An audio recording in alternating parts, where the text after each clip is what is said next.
بسم اللہ الرحمن الرحیم. ناظرین السلام علیکم. میں ہوں آپ کا میزبان صابر شاکر. 15 اگست جمعۃ المبارک. تازہ ترین خبریں، اطلاعات اور تبصرے. پاکستان کے حالات و واقعات اور پاکستان کی سیاست، صحافت، عدالت، وکالت میں اس وقت کیا چل رہا ہے، یہ ذرا کچھ آپ کے ساتھ ڈسکس کرتے ہیں. یوم آزادی گزر گیا، لیکن اس کے آفٹر شاکس جو ہیں وہ ابھی تک حکمرانوں کو چین نہیں لینے دے رہے، اور پاکستان کے عوام ہیں کہ وہ سوالات پہ سوالات اٹھائے جا رہے ہیں. دو معاملات پہ اس وقت حکمران برے طریقے سے پھنسے ہوئے ہیں،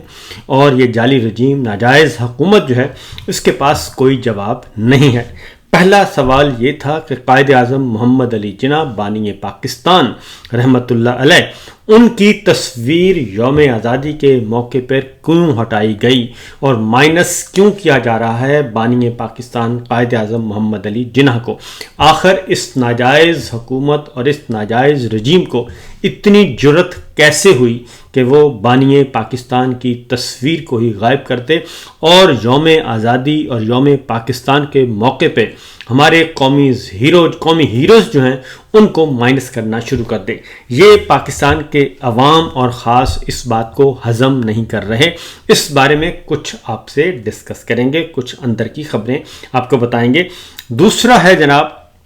کہ خبر ابھی بھی جو ایوارڈ دیے جا رہے ہیں، قومی ایوارڈ، قومی اعزازات جو قومی خدمت کے صورت میں دیا جاتا ہے، بہت بڑی قومی خدمت کی ہو جس نے اپنے شعبے میں، اس کو دیا جاتا ہے. اور یہ جو ایوارڈ کی بندر بانٹ ہوئی ہے، اس کے پیچھے کون ہے؟ کیونکہ یہ پہلی دفعہ دیکھا ہے کہ ایسے بےہودہ اور منحوس چہرے دیکھنے کو ملے، بلکہ ایسے لوگوں کو بھی ایوارڈ دیا گیا، ایسے لوگوں کو بھی قومی اعزازات سے نوازا گیا جن کا ایک کرمنل ریکارڈ ہے باقاعدہ طور پر، اور ان کو بھی دیا گیا، اعزاز دیا گیا. اور یہ کس لیے دیا گیا؟ کیونکہ اور ان میں سے اکثر چہرے وہ ہیں جو کہ اس جعلی رجیم کو تخلیق کرنے میں اور اس کو مسلط کرنے میں اور الیکشن چوری میں اس جعلی نظام کے جو رائٹ لیفٹ کھڑے ہیں وہ سب کے سب ان میں نظر آئے. یہ سوال بھی بہت اٹھ رہا ہے کہ آخر کیا وجہ ہے کہ پاکستان کے قومی اعزازات کو اور قومی نشانات کو اتنا بے توقیر کیا جا رہا ہے. آخر آئین اور قانون تو پہلے ہی برباد کر دیا گیا، جمہوریت کا جنازہ نکل چکا ہے، لیکن یہ ابھی بھی باز نہیں آ رہے. اور رہی صحیح کسر جو کہ ایک آنر سمجھا جاتا تھا کہ 14 اگست اور 23 مارچ کا انتظار کیا جاتا تھا کہ وہ کون سے خوش نصیب ہوں گے جن کو قومی خدمات کے عوض اعزازات دیے جائیں گے، لیکن اب ایسا کچھ نہیں ہو رہا، اور وہ سارے کے سارے بس ایک حکم حاکم ہے. ہر کوئی اپنا اپنا پرچی لے کر پھر رہا ہے اور نام ڈلوا رہا ہے. ہمیں اس میں اب جو جن لوگوں کو میرٹ پر ملا ان لوگوں کو بھی بے توقیر کیا جا رہا ہے. اور سب سے بڑھ کر یہ کہ بھارت اور پاکستان کی جو لڑائی ہوئی، جھڑپ ہوئی، اس میں پاک فضائیہ کے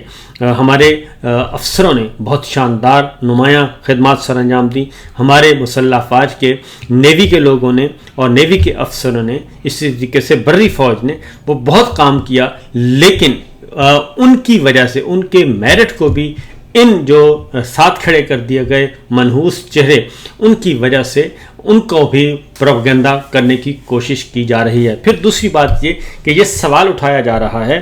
کہ کور کمانڈر ہاؤس کو جناح ہاؤس کا نام دیا گیا، اور 9 مئی کی آڑ میں پاکستان کے سینکڑوں خاندان جو ہیں ان کو سزائیں سنا دی گئیں، سینکڑوں خاندانوں کو برباد کر دیا گیا، اور اس کے ساتھ ساتھ جناح ہاؤس کی عزت اور توقیر کا ایسا بیانیہ بنایا گیا کہ ہزاروں لوگوں کو جیلوں میں ڈال دیا گیا، سینکڑوں خاندان برباد ہو گئے، اور فوجی عدالتوں سے سزائیں سنوائی گئیں، اور ابھی بھی بیچارے جیلوں میں گل سڑ رہے ہیں، ان کا کوئی پرسان حال نہیں. لیکن دوسری جانب قائد اعظم محمد علی جناح بانی پاکستان کی تصویر کا یوں غائب کر دینا اور اس کو مائنس کرنا پاکستان کی سیاست، صحافت، وکالت اور عدالت سے اور ہماری قومی سیاست سے اور قومی شناخت سے، تو یہ سب کچھ کیا ہو رہا ہے اور اس پہ مجرمانہ خاموشی کیوں ہے؟ یہ محض ایک اتفاق نہیں ہے. میرے خیال میں یہ محض اتفاق نہیں ہے، کیونکہ 78 سالوں میں کسی کو یہ جرت نہیں ہوئی اور کبھی ہو بھی نہیں سکتی. یہ صرف اس جعلی رجیم کو یہ ہمت اور جرت کیسے ہوئی کہ وہ اتنی مذموم حرکت کرے، کیونکہ اس سے پہلے ہمارے محسن پاکستان ڈاکٹر عبدالقدیر خان کو کی تصویر کو، ان کے ذکر کو، ان کے کردار کو، ان کی خدمات کو مائنس کیا جا چکا ہے اور یوم تقبیر پہ. اور اسی طریقے سے کل کو کوئی پتہ نہیں علامہ اقبال کا بھی ان کو یہ نشان مٹا دیں اور کل کو یہ کہیں کہ جناب جو نقش کہن تم کو نظر آئے مٹا دو، کیونکہ غلط یہ خود ہیں لیکن مٹائے جا رہے ہیں. ہمارے اسلاف کو مٹایا جا رہا ہے اور ہماری تاریخ بدلنے کی کوشش کی جا رہی ہے. اس کی وجہ کیا ہے؟ اس کی وجہ کہیں یہ تو نہیں ہے کہ پاکستان کے عوام جو ہیں ان میں پاکستانیت کا جذبہ پیدا ہو گیا ہے اور وہ ایک قوم بننے کی طرف جا رہے ہیں. اس وقت آپ نے دیکھا کہ یوم آزادی کے موقع پہ بلوچستان جو کہ بہت ہی وہاں پہ انریسٹ ہے اور وہاں پہ امن و امان کا مسئلہ ہے، لیکن میں نے دیکھا کہ بلوچستان میں سب سے زیادہ یوم آزادی کا جشن منایا گیا اور پاکستان تحریک انصاف کے پلیٹ فارم پہ، فورم پہ اور تحریک تحفظ آئین پاکستان کے فورم پہ اپوزیشن جماعتوں کی وجہ سے وہاں پہ بلوچ عوام جو ہیں وہ نکلے اور دور دراز اضلاع میں بھی نکلے اور بڑی بڑی ریلیاں ہوئیں اور پاکستان زندہ باد کے نعرے بلند کیے گئے. تو کہیں ایسا تو نہیں ہے کہ یہ سارا کچھ اس لیے کیا جا رہا ہے کہ کہیں دوبارہ سے ہم ایک قوم نہ بن جائیں اور ہمارے ذاتی جو اختلافات ہیں وہ صوبائیت جو ہے، علاقائی سیاست وہ ختم نہ ہو جائے؟ کیا کہیں ایسا تو نہیں ہے؟ کیا کہیں کسی طاقتور جو لوگ بیٹھے ہیں اپنے اپنے اقتدار کے اعلیٰ ایوانوں میں، کیا انہیں تو کوئی خطرہ محسوس نہیں ہو رہا؟ یہ سب کچھ سوچنے کی باتیں ہیں، کیونکہ اس سارے سچویشن میں مائنس قائد اعظم یہ تو کسی صورت میں بھی قبول نہیں ہو سکتا. آج اس بارے میں سینٹ میں بھی سوال اٹھایا گیا اور پوچھا گیا، لیکن اس کا جواب جو ہے وہ نہیں تھا کسی کے پاس بھی، اور اس کا جواب دینا چاہیے تھا وزیر اطلاعات فارم 47 کے، انہوں نے نہیں دیا، بلکہ وزیر قانون جو ہیں اعظم نذیر تارڑ صاحب، انہی فیملی کے چشم و چراغ ہیں، انہوں نے کیا کہا ذرا وہ سن لیجئے اور اس کے بعد آگے بڑھتے ہیں. کہ بانی پاکستان قائد اعظم محمد علی جناح کی تصویر کسی ایک اشتہار میں نہیں ہے، ہمارے نوٹس میں یہ بات نہیں ہے. جشن آزادی پہ مختلف محکمے، مختلف تنظیمیں، سرکاری اور غیر سرکاری انکوائری ہوگی اور اس کی بابت بھی اس ہاؤس کو جواب دیا جائے گا. سر کوئی دوسری رائے نہیں ہے کہ ہم اس تصویر کے نیچے بیٹھ کے اپنی ساری پروسیڈنگ چلاتے ہیں، اور ہم تو گناہ گار وہ ہیں جو ان کی سیاسی میراث کو بھی سنبھالے ہوئے ہیں. تو یہ تھے اعظم نذیر تارڑ صاحب وزیر قانون، جن سے پوچھا گیا، سینٹ میں سوال اٹھایا گیا تھا کہ جناب قائد اعظم کی تصویر کیوں غائب کی جا رہی ہے. اس کے بہت سارے سوالات اٹھ رہے ہیں کہ آخر وجہ کیا ہے. میں سمجھتا ہوں، میرے خیال میں اس کے علاوہ اور کوئی وجہ نہیں ہو سکتی، کیونکہ اس وقت جو موضوع چل رہا ہے وہ ہے کہ پاکستان پہ دباؤ ہے کہ آپ اسرائیل کو تسلیم کریں،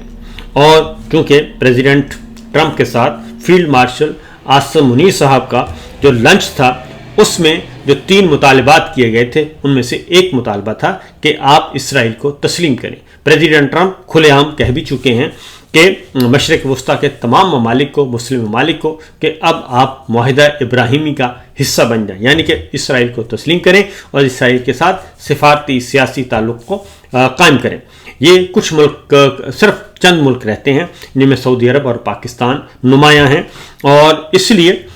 پاکستان کو یہ ٹاسک بھی دیا گیا ہے کہ آپ نہ صرف خود اسرائیل کو تسلیم کریں بلکہ آپ انڈونیشیا، ملائیشیا اور جو تگڑے ملک ہیں ان کو بھی، بڑے اسلامی ملک ہیں ان کو بھی آپ اپنے ساتھ شامل کریں. تو یہ ایک کوشش کی جا رہی ہے، اور میں یہ سمجھتا ہوں کہ اس جو پریشر آیا ہوا ہے اس پریشر کو پارلیمان میں ڈسکس کرنا چاہیے اور یہ فیصلہ بند کمروں میں نہیں کرنا چاہیے، اور جو چیز بھی ہے اسے آپ اوپن فورم پہ لے کے آئیں اور ساری کی ساری سیاسی قیادت کو جمع کریں بشمول عمران خان کے اور تحریک تحفظ آئین پاکستان اپوزیشن کی جماعتوں کی تمام لیڈرشپ کو، کیونکہ یہ مسئلہ صرف ایک حکومتی مسئلہ نہیں ہے۔ تو کہیں ایسا تو نہیں کہ قائد اعظم محمد علی جناح، جن کا اپنا ایک نقطہ نظر اور ایک پورا فلسفہ ہے اور وہ اسرائیل کو انہوں نے تسلیم کرنے سے انکار کر دیا تھا 47 میں، ان کے فرمودات بھی موجود ہیں، ان کی تقاریر بھی موجود ہیں، کہیں ایسا تو نہیں کہ قائد اعظم محمد علی جناح کی وہ تقاریر اور وہ ارشادات جو ہیں اس پریشر اور اس دباؤ کو قبول کرنے میں آڑے آ رہے ہیں، اور ایسا تو نہیں ہے کہ اسرائیل کو تسلیم کرنے کی وجہ سے یہ سب کچھ کیا جا رہا ہے۔ تو اس کو زیر بحث لانا چاہیے اور اس چیزوں کو سامنے لانا چاہیے۔ اگلی بات جو ہے، کیونکہ یہ آنے والے دنوں میں پتہ چل جائے گا کہ یہ ایک معمولی واقعہ نہیں ہے، اس کے بعد اگلا جو ہے جی مزید جو ہے وہ دے دیے گئے ہیں ایوارڈ سے مزید لوگوں کو نوازا گیا ہے، اور ان میں جو جرنلسٹ ہیں ہمارے، ان میں احتشام الحق ہیں، ضیاء الحق سرحدی ہیں، اور سرمد علی ہیں، سمر عباس ہیں، عادل عباسی ہیں، اور کرن ناز ہیں، بینش سلیم ہیں، کامران حامد راجہ ہیں، مونا عالم ہیں، اور محمد طارق عزیز ہیں، ارشد انصاری ہیں، اور عبد المحی شاہ ہیں، اور شازیہ سکندر ہیں۔ ان کو بھی ایوارڈ سے نوازا گیا ہے، اور ان کو ایوارڈ اب ملیں گے 23 مارچ یوم پاکستان کے موقع پہ، اور آئندہ برس جو بھی تقریب ہوگی اس وقت ان کو دیے جائیں گے۔ اور دوسری جانب جی ان جو ایوارڈ کی لسٹ میں کل طلعت حسین صاحب کا بھی نام شامل تھا، انصار عباسی صاحب کا بھی شامل تھا، نسیم زہرا صاحب کا بھی شامل تھا، ان کو بھی وہ ایوارڈ لینے نہیں آئے، اور انصار عباسی صاحب کا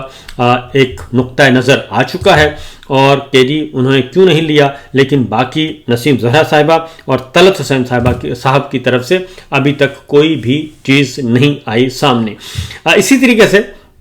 یہ جو ایوارڈ دیے گئے ہیں ان میں ایک ایوارڈ پی ٹی اے کے چیئرمین کو بھی دیا گیا۔ اب ان کی خدمات اس کے علاوہ اور کوئی نہیں ہے کہ 8 فروری 2024 کا جب الیکشن ہوا تھا اس سے پہلے اور اس کے بعد انہوں نے ٹویٹر اکاؤنٹ اور سوشل میڈیا اور ڈیجیٹل میڈیا کے اکاؤنٹس کو فریز کیا تھا اور بند کیا تھا، اور پاکستان کے عوام کی آواز جو ہے وہ پاکستان کی اپوزیشن جماعتوں کی آوازیں جو ہیں ان کو دبایا گیا تھا، شاید اس وجہ سے ان کو بھی ایوارڈ دیا گیا۔ مزید یہ کہ جن لوگوں کو ایوارڈ نہیں دیا گیا ان میں چیئرمین چیف الیکشن کمشنر ہیں سلطان راجہ صاحب، اس کے بارے میں سوال اٹھایا گیا کہ ان کو کیوں نہیں ملا، اور ان کے 4 رتن جو ہیں وہ کیوں نہیں محروم رہ گئے، ان کو بھی دیا جانے تھا، ان کو تو بلکہ اعلیٰ ترین ایوارڈ دیا جانا چاہیے تھا۔ تو میرا بھی خیال ہے کہ اتنے لوگوں کو دے دیا تو وہ کیوں محروم رہے۔ آئی تھنک ان کو ادروائز اکاموڈیٹ کر دیا گیا ہے، کیونکہ پچھلے دنوں خبر آئی تھی کہ ان کی اہلیہ کو پروموٹ بھی کر دیا گیا ہے، اور پنجاب میں ان کو ایک اہم ترین پوسٹ بھی دے دی گئی ہے جو کہ عام طور پہ اتنی آسانی سے نہیں ملتی۔ ایک اور ہے جناب،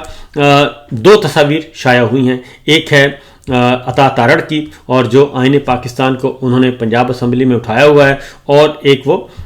فنگر انہوں نے ایک انگلی کا اشارہ کیا ہوا ہے کہ ان کے آئین کی حیثیت ان کے نزدیک یہی ہے۔ یہ انتہائی بیہودہ اشارہ تھا جو کہ انہوں نے کیا تھا۔ جبکہ دوسری جانب ایک تصویر ہے، وہ ہے حسان نیازی صاحب کی، اور جو پابند سلاسل ہیں، فوجی عدالت سے سزا یافتہ، اور 9 مئی کے مقدمے میں ان کے والد جو ہیں، حالانکہ وہ بہت ہی نون لیگ کے بہت بڑے حامی ہیں، اسٹیبلشمنٹ کے بہت بڑے حامی ہیں، حفیظ اللہ نیازی صاحب، اب وہ بھی کہنے پہ مجبور ہو گئے ہیں کہ یہ سب کا سب ایک کھیل کھیلا گیا ہے، اور وردی اٹھانے والا کوئی اور تھا، وہ نامعلوم نہیں بلکہ معلوم تھا، اور ان کے بیٹے کو ناجائز طور پر سزا سنائی گئی ہے، اور یہ ایک ظلم ہے۔ دوسری جانب جناب سارے معاملات کے پیچھے آخر وجہ کیا ہے؟ اصل معاملہ یہ ہے کہ یہ سب کیوں اتنا کیا جا رہا ہے۔ میرا اپنا خیال ہے کہ مریم کا جو قلعہ ہے، مریم کا تخت لاہور، اور پنجاب کا پگ جو ہے نواز شریف صاحب کی، وہ سمجھے جاتے تھے کہ مریم کا قلعہ ہے لاہور اور نواز شریف کا قلعہ ہے پنجاب، تخت لاہور، تخت پنجاب، وہ میرا خیال ہے کہ عوام نے اس کو مسمار کر دیا ہے۔ اور اس برے طریقے سے مسمار کیا ہے کہ ان کو سنبھلنے کا موقع ہی نہیں مل رہا۔ اس وقت بھی ایک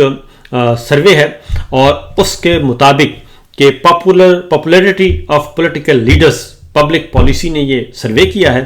اور لاہور کا سروے ہے، اس میں مقبول ترین لیڈر کون ہے، تو اس میں عمران خان صاحب جو ہیں وہ 56% ووٹ لے کر نمبر 1 پہ ہیں، اور ان کے بعد جو آتا ہے وہ ہیں جناب نواز شریف صاحب صرف 17%۔ یعنی کہ جو تخت لاہور اور تخت پنجاب جو گڑھ سمجھا جاتا تھا نون لیگ کا اور شریف خاندان کا، وہاں پہ ان کی مقبولیت رہ گئی ہے 17%، اور حافظ جو ہیں تحریک لبیک کے حافظ صاحب جی، ان کی ہے 4%، اور اس کے بعد بلاول بھٹو ہے 3%، حافظ نعیم صاحب امیر جماعت اسلامی ہیں 2%، اور باقی لوگ ہیں 2%، یہ آپ دیکھ رہے ہیں، اور 56% اور اس کے بعد 17%۔ اصل پرابلم یہ ہے، اور کوئی مسئلہ نہیں ہے کہ مریم کا قلعہ لاہور اور نواز کا تخت پنجاب جو ہے وہ مسمار ہو چکا ہے، اور وہاں پہ اس وقت عمران خان اور عوام کا قبضہ ہے۔ اجازت دیجیے، اللہ حافظ۔